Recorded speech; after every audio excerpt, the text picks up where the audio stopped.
Hello students. ये video उन बच्चों के लिए है जो अभी जिन्होंने एमडी ज्वाइन किया है। लगातार जब से अभी एमडी का एंट्रेंस हुआ है उसके बाद काउंसलिंग हो रही है और बहुत लोगों ने एडमिशन ले लिया है।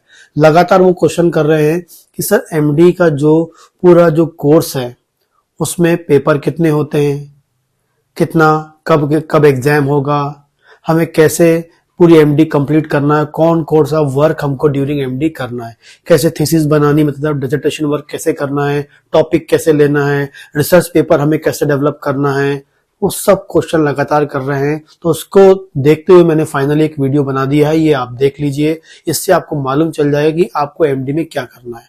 आपने एमडी कोई भी ब्रांच लिया है, चाहे आपको पता है एमडी की 7 ब्रांच होती हैं, practice of medicine, psychiatry, pedia, organ of medicine, मैथमेटिका, repertory and pharmacy. Total 7 subjects में एमडी होता है होम्योपैथी में। तो होम्योपैथी में 7 में से आपने कोई भी एमडी ज्वाइन किया है, सबका यही पैटर्न है, बिल्कुल सेम टू सेम पैटर्न होगा, ठीक है। लेकिन आपको सिर्फ एक ही अंतर आएगा आपके सब्जेक्ट के अनुसार, वो बताऊंगा मैं भी आपको। तो जो एमडी का कोर्स है वो 3 साल का होता है, जो सभी को पता है 3 साल का होता है। 3 साल में आपको कंप्लीट करना होता है। लेकिन यदि आप 3 साल में कभी एक बार फेल हो गए तो क्या होगा, तो आपको बता दूं, इसमें आपको यह है कि लगभग आपको 6 साल टोटल, जिस दिन आपने एडमिशन लिया है वहां से टोटल 6 साल के अंदर आपको एमडी कंप्लीट करनी होती है। नॉर्मली यदि आप लगातार पास होते जाएंगे तो नॉर्मली 3 साल में हो जाएगा, लेकिन मैक्सिमम 6 ईयर के अंतर्गत आपको एमडी कंप्लीट कर लेना। 6 ईयर से ज्यादा टाइम नहीं लगता, उससे पहले ही आपको कंप्लीट करना। यदि आप फेल भी हो जाएंगे तो फिर आप पेपर देंगे, लेकिन 6 साल के अंदर और बार फेल हो रहे हैं और 6 साल के ऊपर हो गए तो फिर आपको एमडी नहीं कर पाएंगे।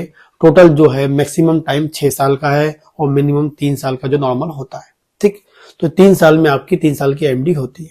आगे हम बात करते हैं, यदि एमडी को के जो 3 साल है उसको 2 पार्ट में डिवाइड किया गया है, part 1 and part 2। Part 1 and part 2 में डिवाइड किया गया है। जब भी हम पार्ट 1 की बात करते हैं, जो पहला होगा, तो पार्ट 1 को आप मान लीजिए ये आपका 1.5 साल का होता है, 1.5 ईयर का होता है। पार्ट 1 कैसा होता है, 1.5 ईयर का होता है, 1.5 साल का होता है, ये आप मान लीजिए। अब पार्ट 1 में स्टूडेंट को करना क्या है, क्या क्या उसको करना होगा। सबसे पहले आपको बता दूं, जो पार्ट 1 है उसमें सबसे पहले जिस दिन आप एडमिशन लेंगे उसके बाद जो सबसे पहला जो काम होता है हाउस जॉब। 1 साल का उनको हाउस जॉब करना होता है।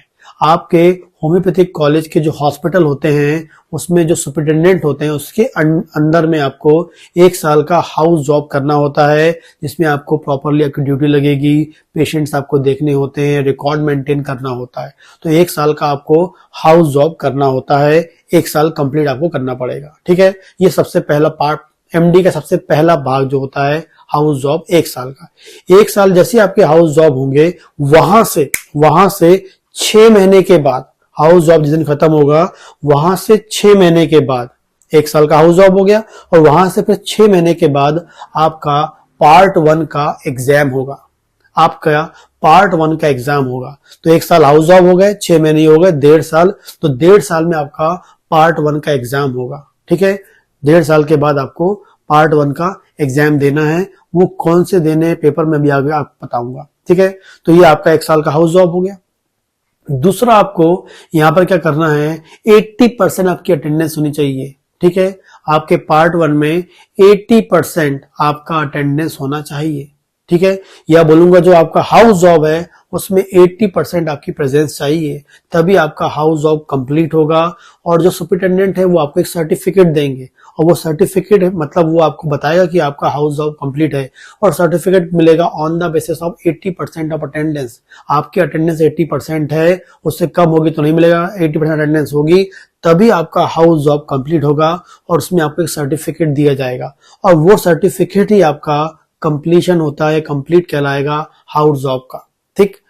तो आपको पहला है 1 साल का हाउस जॉब करना है, अटेंडेंस 80% रखना है, तभी आपको हाउस जॉब का सर्टिफिकेट मिलेगा 1 साल वाला, ठीक है। क्योंकि वही वो मिलेगा तभी आप पार्ट 1 का एग्जाम दे पाएंगे, ठीक है।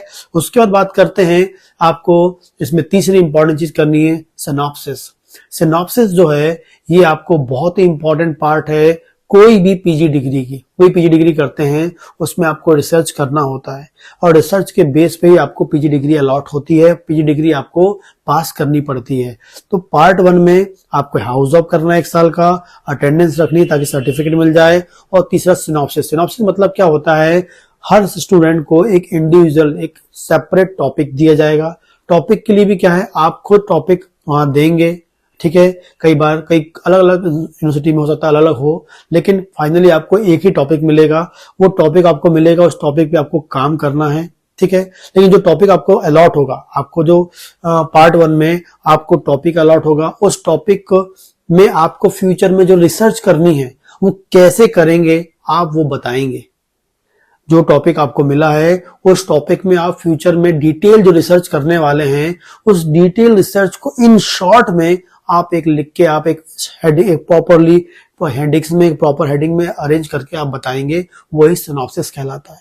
सिनॉप्सिस वो होता है जो आप अपने एमडी में फ्यूचर में रिसर्च करने वाले हैं, उस रिसर्च को, उस टॉपिक पे जो रिसर्च करने वाले, उस टॉपिक का जो रिसर्च जो भी करने वाले हैं उसको प्रॉपरली एक शॉर्ट में अरेंज करेंगे और उसको आप सिनॉप्सिस बोल देंगे। तो आपको पार्ट 1 में सिनॉप्सिस देना है, तो आपका टॉपिक सेलेक्ट होगा और उसके बाद आपको उसका पे सिनॉप्सिस लिखनी है और वो आपको सबमिट करनी है। यदि सिनॉप्सिस लिखने में, टॉपिक सेलेक्ट करने में कोई तकलीफ होती है, कोई समस्या है, तो आप मुझे कांटेक्ट कर सकते हैं, दिए गए नंबर में, डिस्क्रिप्शन में नंबर दिया हुआ है, और आप मेरे से उसमें हेल्प ले सकते हैं। सिनॉप्सिस कैसे लिखना है, टॉपिक कैसे सेलेक्ट करना है, ठीक। और लास्ट है आपका पार्ट 1 का एग्जाम, ठीक है। आपने हाउस जॉब कर लिया, 80% अटेंडेंस ले ली, सिनॉप्सिस ले लिया। पार्ट 1 का जो एग्जाम होगा उसमें 3 पेपर होते हैं, paper first, paper second, paper third. जो पेपर फर्स्ट होता है वो होता है research methodology and biostat. Research methodology and biostat ये क्यों है, आप जो भी रिसर्च करने वाले हैं तो उसमें बहुत सारा पेशेंट का डाटा लेंगे, उसको प्रॉपरली कैसे अरेंज करना है, कैसे टेबल बनाना है, कैसे फॉर्मूले लगाना है, कैसे वहां से आपको कंक्लूजन और रिजल्ट निकालना है, क्योंकि डेटा एनालिसिस ही आपका फाइनली रिजल्ट आपको देता है। वो रिसर्च का बहुत इंपॉर्टेंट पार्ट होता है डेटा एनालिसिस को कैसे करना है, कौन से फॉर्मूले लगाना है, कौन सा बायोस्टेट पार्ट लगाना है, कौन सा उसमें फॉर्मूला लगाकर आपको रिजल्ट निकालना है, वो कंप्लीट आपको नॉलेज मिलेगा रिसर्च मेथोडोलॉजी एंड बायोस्टेट। तो आपका जो एक पेपर होगा, पेपर फर्स्ट, उसमें आपको रिसर्च मेथोडोलॉजी एंड बायोस्टेट पढ़ना है, कंप्लीट पढ़ना है, और जिसका 100 नंबर का पेपर होगा और 50 नंबर आपको लाना है। 100 नंबर का पेपर होगा, 50 नंबर का लाना है। 100 नंबर का थ्योरी पेपर होगा, प्रैक्टिकल इसमें नहीं होता है, थ्योरी होगा, आपको पास होना है, 50 नंबर लाना है। तो ये आपको पढ़ना पड़ेगा, बहुत जरूरी है, क्योंकि इसके बिना आप रिसर्च कर ही नहीं पाएंगे। आपका जो डिसर्टेशन वर्क कंप्लीट नहीं हो पाएगा। पेपर सेकंड जो है वो आपका होता है advance teaching and fundamental of homeopathy. Advance teaching and fundamental of homeopathy मतलब इसमें आपको पढ़ना है जो आपने बीएचएम से फर्स्ट ईयर से लेके फाइनल ईयर तक जो ऑर्गन ऑफ मेडिसिन पढ़ी है, जो मटेरियल मेडिका पढ़ी है, और जो आपने फाइनल में रिपर्टरी पढ़ी है, इन तीनों को मिला के एक पेपर आएगा आपका, और material Medica, organ of medicine, repertory, तीनों को मिला के पेपर आएगा।